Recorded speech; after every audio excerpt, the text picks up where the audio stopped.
It's been billed as a multi-billion opportunity. Estimates suggest more than 100 oil and gas platforms will be completely or partially removed from the North Sea by 2025. But now a leading academic says he believes removal is unnecessary and that the platforms should be left where they are. Our environment correspondent Kevin Keane reports. The Brent Delta makes its final journey to be scrapped in Teesside. This grand old lady was brought ashore in May after supplying us with oil for close to 40 years. The work to decommission her went on for half a decade, but was it really necessary? The concentration of fish. This academic thinks not. We can make these assets clean.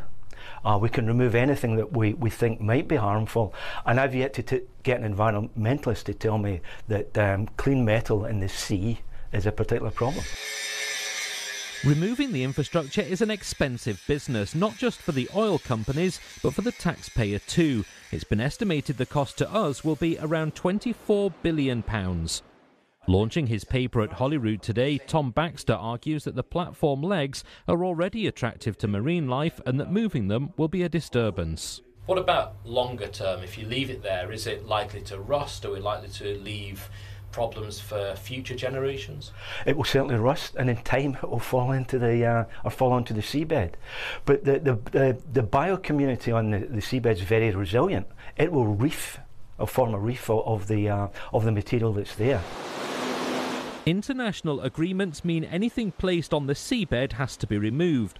Shell is applying for an exemption for these legs, but environmental groups say the principle should remain. And then there are the jobs. Shetland's hoping this, the Buchan Alpha, will be one of many to arrive here to be broken up. This is one of the significant ports that can do some of the larger platforms that will come ashore, and we see that as a good future for continuing the oil and gas sector employment here in Shetland. When Shell planned to dump the Brent spar at sea, there were huge objections and the plan was finally reversed. To avoid a repeat, Tom Baxter says money saved should instead be spent on green energy. The UK government says all decommissioning has to abide by international agreements. Kevin Keane reporting Scotland.